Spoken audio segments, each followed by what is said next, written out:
ایک ہے نماز ہم پڑھ لیتے ہیں، آپ نے سارا پڑھ لیا، سارا تعدیل ارکان بھی کر لی، لیکن اگر آپ کا اللہ کے ساتھ ڈائریکٹ کمیونین اور ڈائریکٹ کمیونیکیشن قائم نہیں ہوا تو نماز، جس کو کہ کہا گیا کہ الصلاۃ معراج المومنین، جو قرب حضور کو حاصل ہوا معراج میں، وہ ایک بندہ مومن دنیا میں رہتے ہوئے حاصل کر سکتا ہے نماز میں، اگر اس کی روح جو ہے واقعتاً ہم کا نام ہو رہی ہو، الحمدللہ رب العالمین الرحمن الرحیم مالک یوم الدین اہدنا الصراط المستقیم ایاک نعبد و اگر ہم واقعتاً ایسے کہہ رہے ہوں کہ ہمیں احساس ہو کہ ہم اللہ کے حضور میں حاضر ہیں اور عرض کر رہے ہیں، سجدہ کریں تو حدیث میں آتا ہے کہ ایسے محسوس ہو کہ گویا کہ میں نے اپنا سر اللہ کے قدموں میں رکھ دیا ہے، یہ ہے نماز۔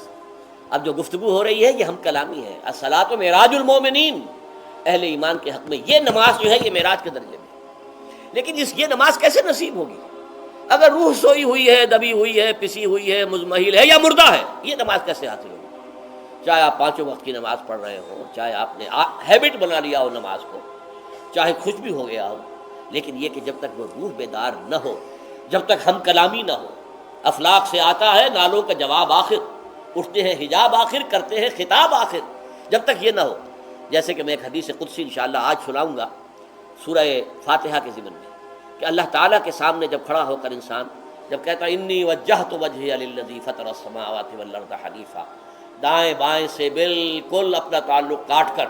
میں نے اپنا رخ کر لیا ہے اس اللہ کی طرف جس نے آسمانوں اور زمین کو پیدا کیا۔ اب یہ توجہ وجہ تو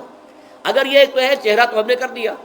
خانہ کعبہ کی طرف، اندر سے ہماری روح متوجہ نہیں ہوئی، وہ سوئی پڑی، اسے پتہ ہی کچھ نہیں کہ کیا ہو رہا ہے، تو اس صورت میں وہ کیا ہے؟ ظاہری بات تو پوری ہو گئی، نماز کا ثواب ہو جائے گا، فرض کی ادائیگی کا ثواب مل جائے گا، لیکن وہ اصل نماز تو حاصل نہیں ہوتی۔ یہ ہے وہ بات کہ وَإِذَا سَأَلَكَ عِبَادِي عَنِّي فَإِنِّي قَرِيبٌ، اے نبی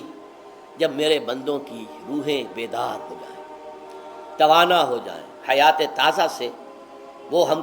کنار ہو جائیں، اور پھر وہ میرے بارے میں پوچھیں، وہ میرا تقرب حاصل کرنا چاہتے ہیں، تو آپ سے پوچھیں تو کہیے میں قریب ہوں، اجیب دعوت الداع اذا دعان، یہ ہے وہ دعا،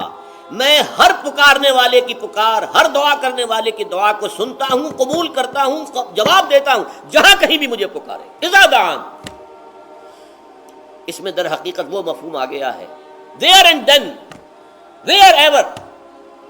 آپ اپنے گھر میں ہو کر پکاریں اللہ کو، آپ بستر پر لیٹے ہوئے پکاریں اللہ کو، الذین یذکرون اللہ قیاما وقعودا وعلی جنوبہم، ہاں ٹھیک ہے بعض مقامات بعض اوقات قبول دعا کے لیے زیادہ سازگار ہے، حرم میں جا کر دعا مانگی جائے، اور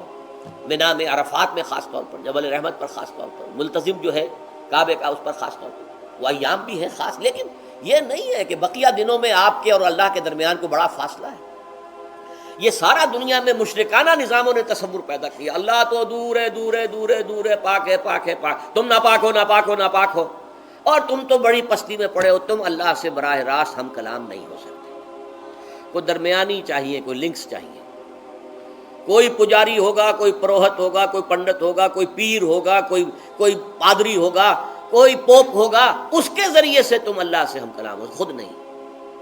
اور جب ذریعے بیچ میں آ گئے تو ان کی مٹھی گرم کرو، ان کی چاپلوسی کرو، ان کو بھی جو ہے چادریں چڑھاؤ، ان کو نذرانے پیش کرو، یہ ہے بدترین ایکسپلائٹیشن جو مذہب کے ذریعے سے نوع انسانی کی ہوئی ہے۔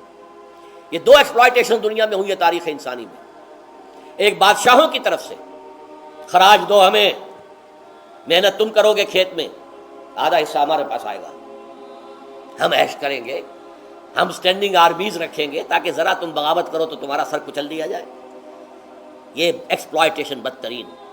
مانگنے والا گدا ہے، صدقہ مانگے یا خراج۔ دوسری طرف ہم بادشاہ ہیں، ہم چندر بنسی سورج بنسی خاندان ہیں، ہم راجپوت ہیں، حکومت کرنا ہمارا حق ہے، اور یہ پنڈت پروہت جو ہے وہ بھی کہیں گے کہ ٹھیک ہے نصف لی و نصف لک وہذا قوم جاہلون، یہ عوام جو ہے ان کا خون چوسو،